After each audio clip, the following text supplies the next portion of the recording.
I just wanted to get a little more information. Sure, no problem.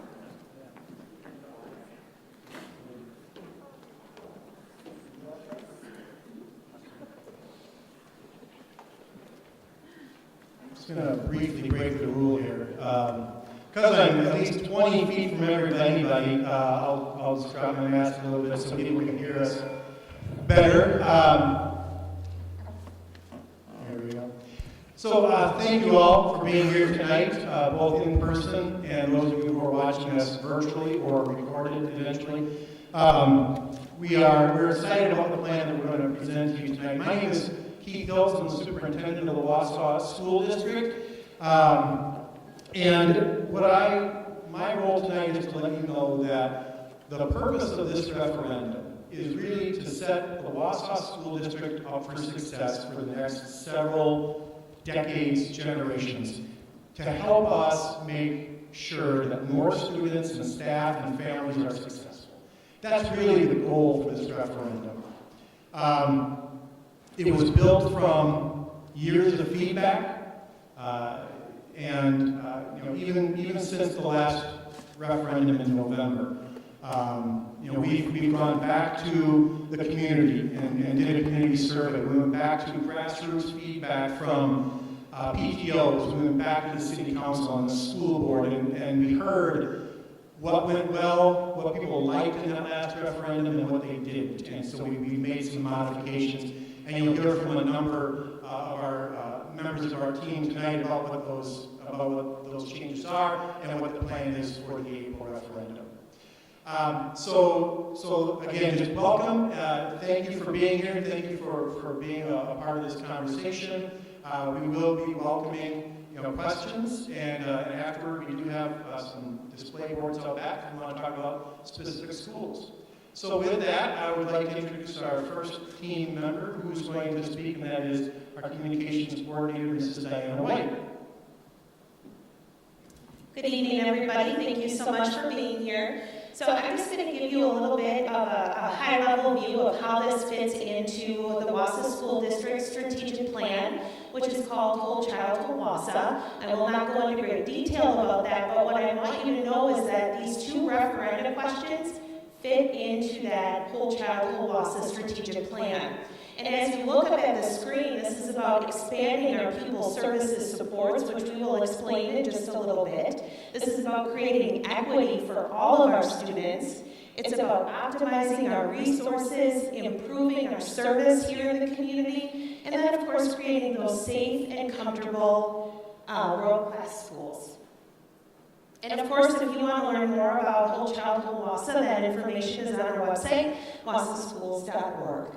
So right here on this slide is a very high-level view of what these two referendum questions do. Full pupil services teams in each of our schools, and Ms. Angie Lloyd will talk to that in just a minute. It's about having learning spaces that fit our teaching methods within our schools. It's about making sure that our schools, they're safe now, they need some safety and security upgrades as well. And of course, all of our buildings need some improvements and maintenance work. So as Dr. Hiltz mentioned, the community has spoken, and this is really, these referendum questions, I should say, are really have all come together because of the community. So they told us they don't want new schools. So we are only doing targeted improvements to all of our schools. We're not balancing enrollment in this plan. And then, of course, we've reduced the overall cost and are going to do more work in our buildings. And lastly, we've heard, why do this now in a pandemic? Well, our needs will not go away, and the longer we put them off, the more they will cost. And with that, I'm going to introduce Mr. Bob Test, our Chief Business and Financial Services Officer. Thank you, Diana. We're going to go over a lot of specific details. And when we went through the November referendum, we heard a lot from the community. We went out to the PTOs, we went out to different groups. We learned what went well, what didn't go well with our communication and the referendum itself. We heard from about half the people saying, we need more detail. We didn't know this, this, and this. And we heard from the other half saying, you gave us too many details. Just give us quick hitters. Just give us the facts. So we tried to merge the two. As difficult as it was, Information is available. There's a ton of information. As a matter of fact, we have a website dedicated completely to the referendum. You access it through wausauschools.org, our regular website. Then off to the right, you'll see a green referendum link. Click on that link. It will take you to more information than you will need, more than likely. Every school has its own page, so to speak, with a detailed cost analysis and a budget and what projects are being scheduled for that school. So a lot of information. So we're not going to cover all of that tonight because we heard from the community. They wanted to keep things moving a little bit more and not talk about all the details. What you see on the screen behind me right now is a real quick summary of the two questions. We're going to ask question number one. It's an operational question, which means we're asking taxpayers to exceed the revenue limit by $4 million every year. Since 1993, revenue limits were in place in Wisconsin. The taxpayers of the Wausau School District have never given us the authority to exceed that revenue limit. So we're asking for that authority. Angie Lloyd's going to talk in a little while about what we're going to use that $4 million for. But in short, pupil services teams to address mental health in all of our schools, budget stabilization, because we don't know what's going to happen in Madison every year. Sometimes we get some pretty strange budgets, and we want to flatten that out a little bit. And at the same time, we want to take that $4 million every year and purchase some of the shorter-term assets that we get criticized for if we're going to borrow 20-year money to buy. Projection displays, UPCs, and technology, some of the shorter-term assets. The second question, $148.8 million, is a totally different question. That's asking taxpayers to borrow $148.8 million for facility upgrades. And we're going to talk about those in a lot more detail in a little while, too.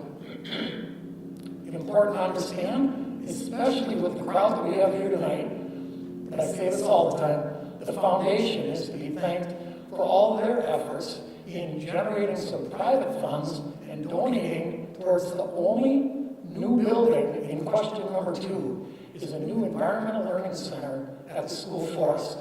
We're making some investments right now that we will need whether we actually build a new environmental learning center or not. The foundation, I believe the number is $84,000 worth of investments in electrical service going to the school forest. We need that whether we have a new environmental learning center or not. The school district is also spending $400,000 on more robust fiber to the environmental or the school forest. So, important to understand that second question does involve one brand new building, it will be at the school forest. Question number 1.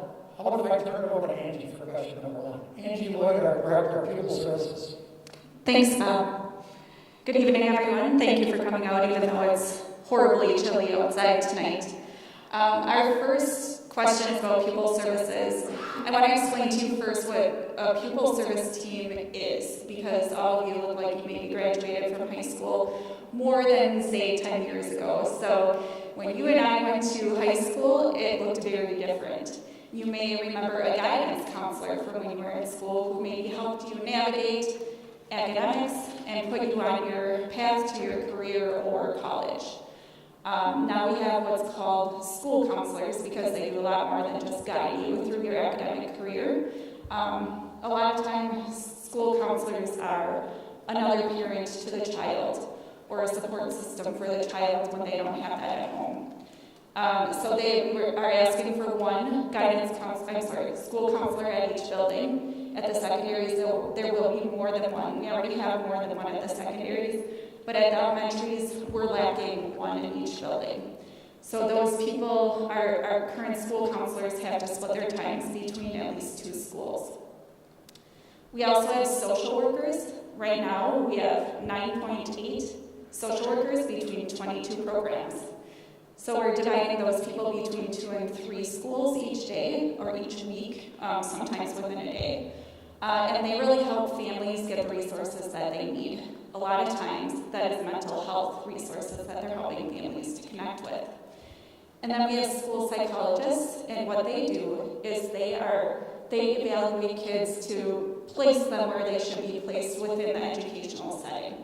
So a lot of times that has to do with academic achievement and placing them in special education, giving them a 504, those types of supports.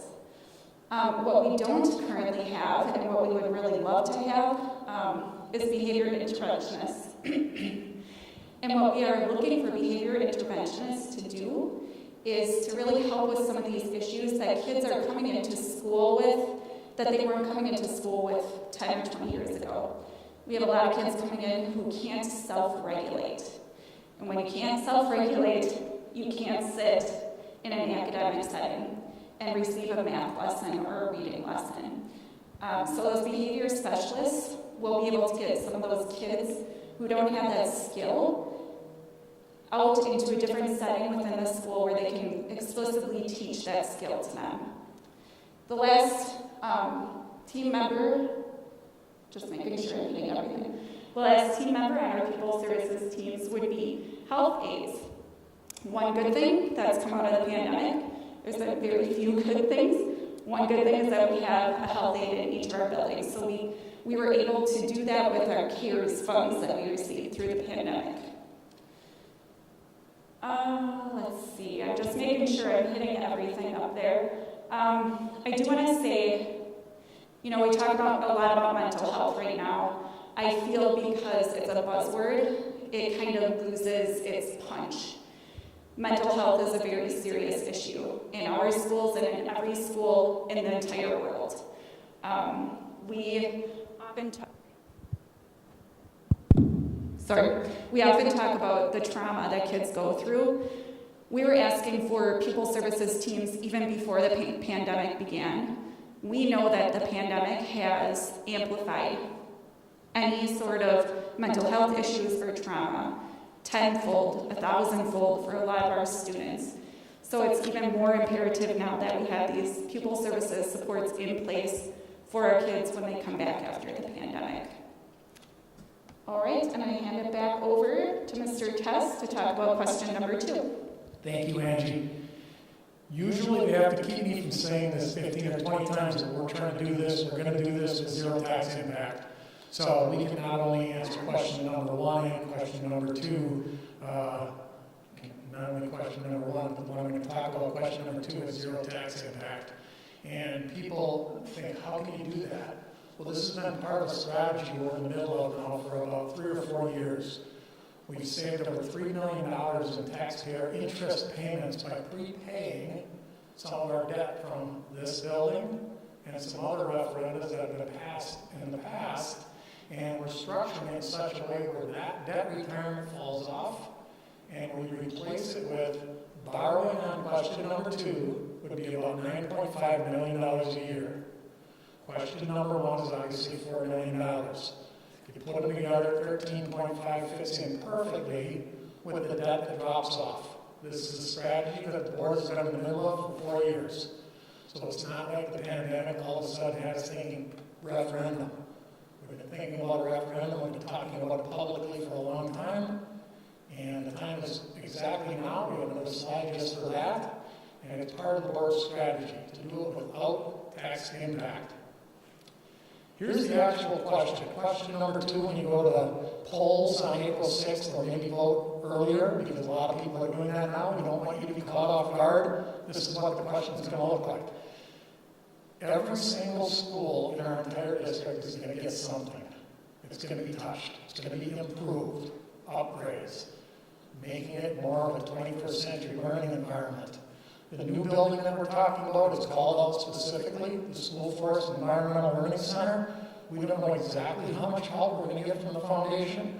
They've already given us some help. We're expecting some more. We don't know how much more. So just to be on the safe side, it's included up there for referendum funding to be able to help build that project. Next slide. We'll take each one of these with its own slide and maybe sets of slides. But our $148.8 million is to address safety and security in every single building. We're not saying our schools right now are not safe and secure. We're just going to raise the bar on safety and security. We'll have some specific examples about that. We're going to talk about deferred maintenance and talk about learning spaces and making them more equipped to handle the learning that has to happen today. flexible spaces and learning environments, hands-on, some of those things. Next slide. Safety and security, maybe some of you recognize some of these spaces. West High, when you come into West High School, you don't necessarily have to go right into the office and check in. We want to eliminate that in every single one of our buildings. We want visitors from the outside to come into a space where we can assess what they're there for and have a little discussion with them if we have to, and then take them where they need to go. Every single one of our schools is going to have a secure entrance. This monstrosity of bells and PA and fire alarms and clocks, sometimes we call that life safety systems. We're going to upgrade our life safety systems in all of our buildings. For quick notice, quick notification, PA system at West High School, as a matter of fact, right now it's last leg. We're in the process of replacing it, kind of sprung on us kind of late. So when you do those repairs, when your car's broken down on the side of the road somewhere, you usually pay a little bit more for it. So we're being proactive in improving some of those systems. This one references some of the traffic flow. Parent drop-off, bus pickup drop-off. The two most noteworthy ones, Hawthorne Hills. We're going to try to build a loop around the outside and connect with Washington Street. If you've ever been to Hawthorne Hills in the afternoon, it's a traffic nightmare. And John Muir isn't far behind, right? And we're going to improve the traffic flow at both of those schools and some parking lots and some other things along the way as well. ADA compliance and make things more ADA accessible. So those are safety and security needs. Every school is getting some kind of safety and security upgrade. Deferred maintenance. Some people think that our operational budget should just be able to handle deferred maintenance. Well, why don't you put aside for that? Why don't you spend your operational money? The state funding formula and the state funding system really isn't set up for that.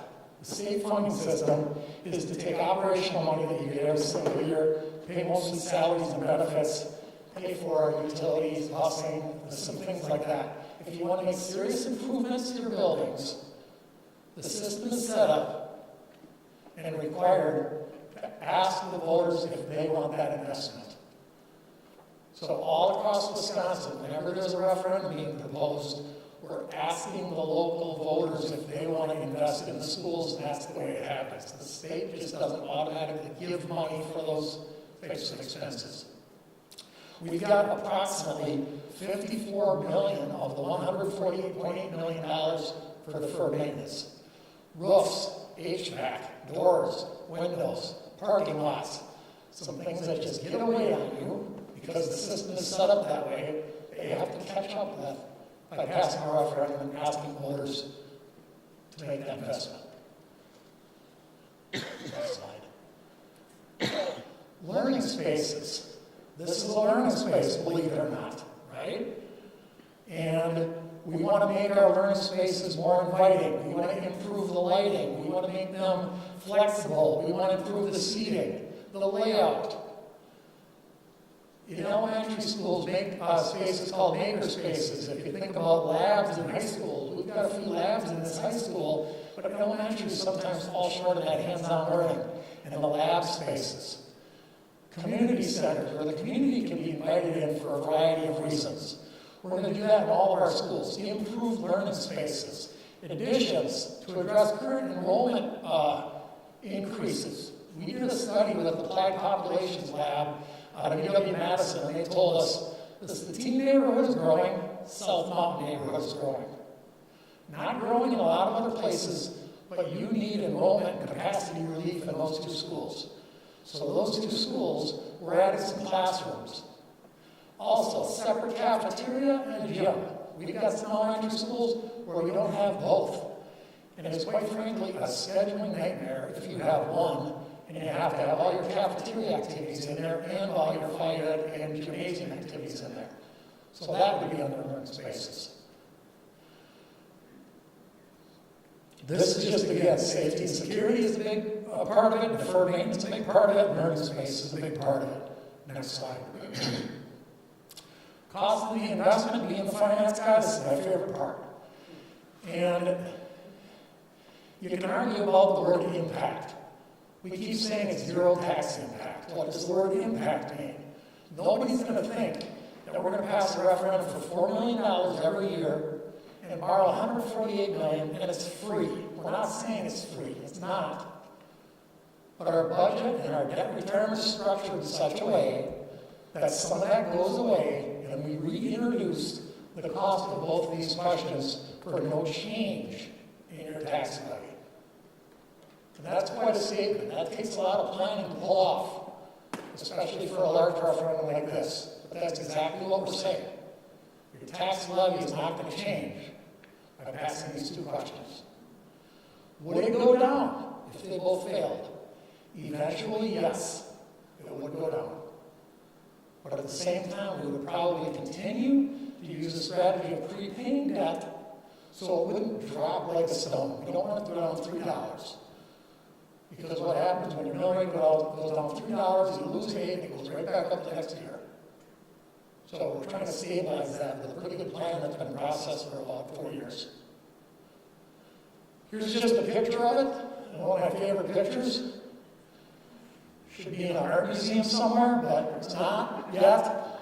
It's just a picture of existing debt. We do have some left that we would use in this year if these questions, or at least one of them did fail.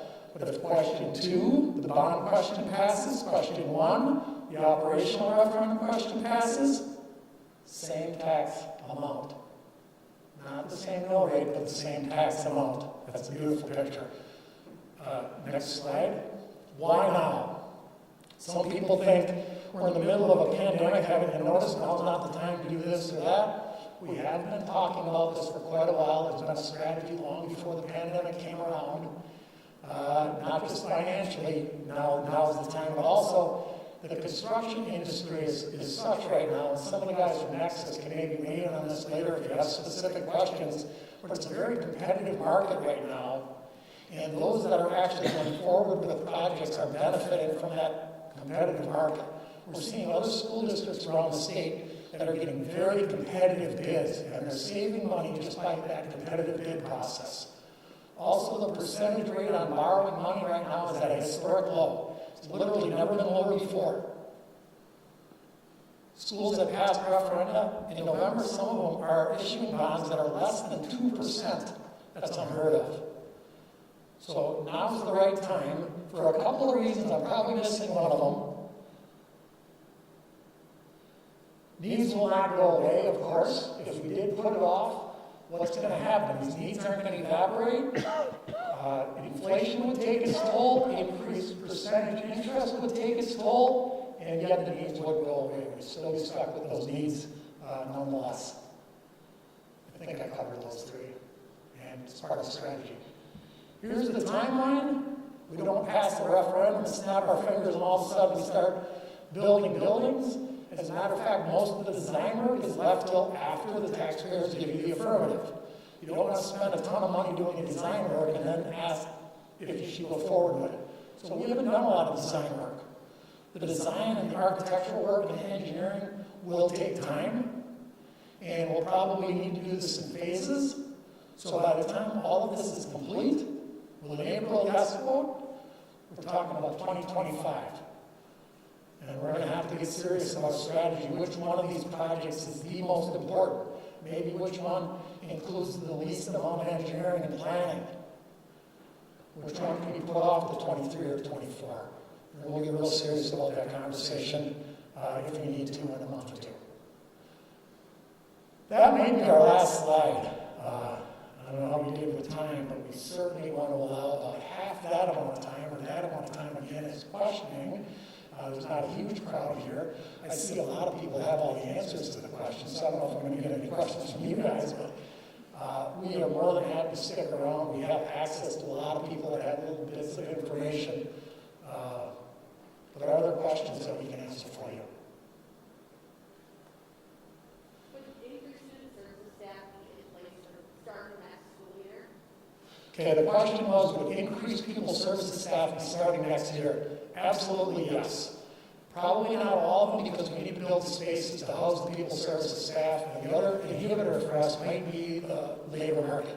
So if we want to hire 30 people tomorrow, we might not be able to hire 30 people tomorrow.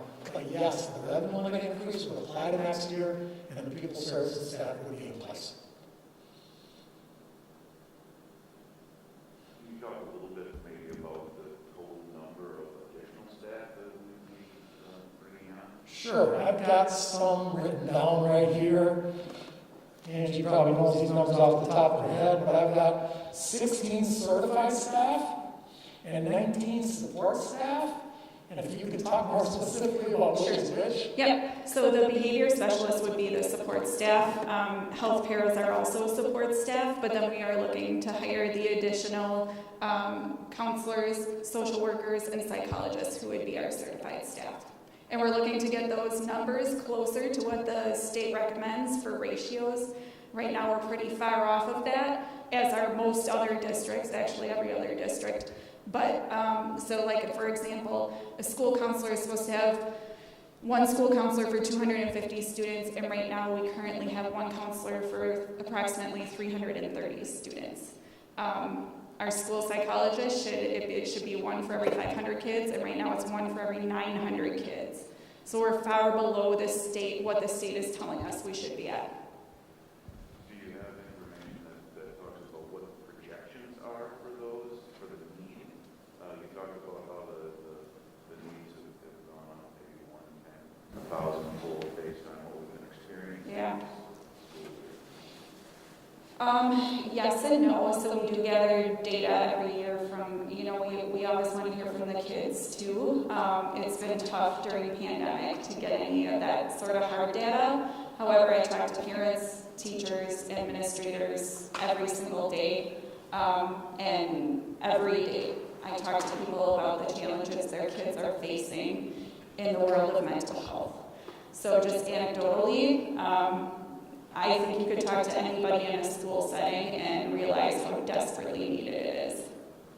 I think it's also important to mention that as part of our strategic plan that started long before the pandemic, one of the areas I was tasked with was optimization of resources. And I thought the group that I brought together would talk about, well, cut this, cut that, move these resources over here. Right down to a person, we all talked about people services staff and how our community appears to love a lot of different smaller schools.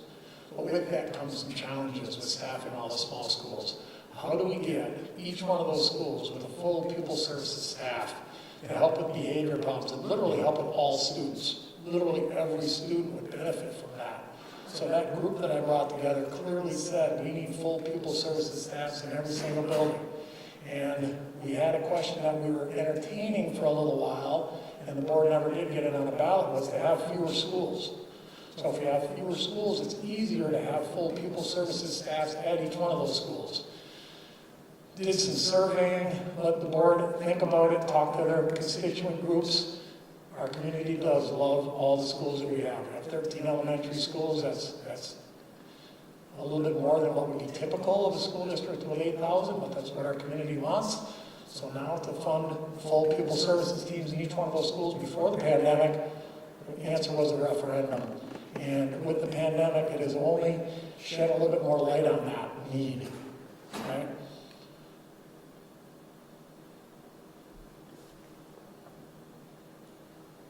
Does that sort of answer your question? I know we didn't get right at the heart of it. Right. Okay. I could add just a little bit. To your question too, there is data, right? We do a youth risk behavior survey every couple of years. The county, I'm not going to remember the organization, did the life study. So we can look back in time at data, at the number of students who have reported, tendencies for self-harm and depression kinds of behaviors. We can look back, and of course we can extrapolate forward. So that would be the data we have to look at that, and again, you look at those trends, and those are increasing. And I would say too, earlier Mrs. White talked about the district strategic plan, whole child, whole Wausau. That really came about because of the philosophy of the district, which is our students are more than just academics. They are whole children, in whole systems, in a whole community, and in a whole family. And every need they have is vitally important to us, not just because they are whole people, but it actually helps their academics as well. So our focus is the whole child. That's the reason you see this strong emphasis on pupil services and improving these spaces for students and staff and families.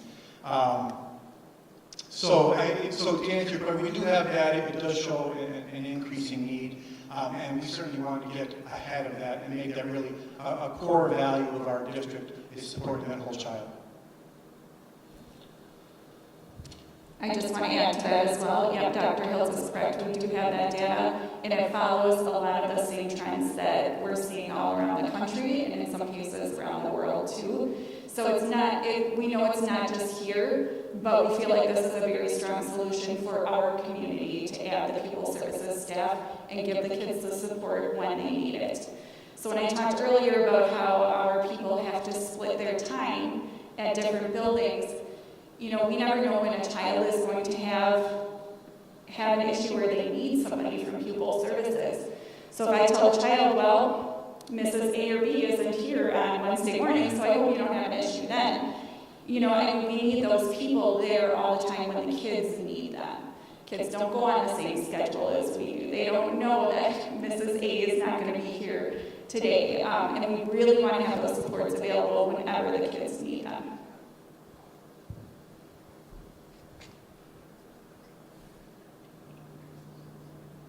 Does anybody else have any other questions that we can answer?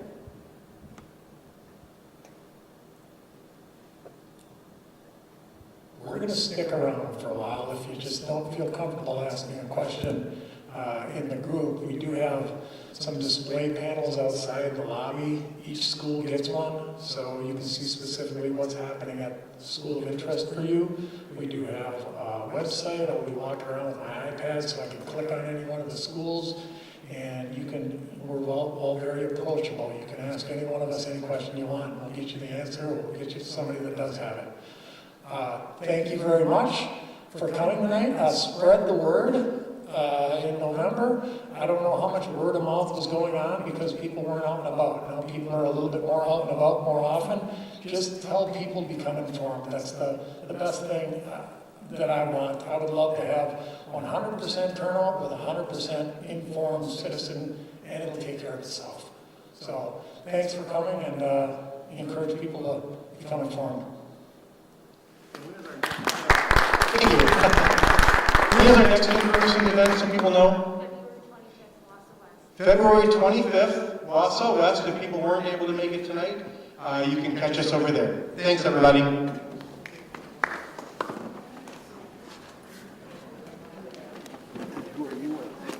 I'm Julie Bowman, and nice to meet you. I'm in charge of G2M, which is after school care.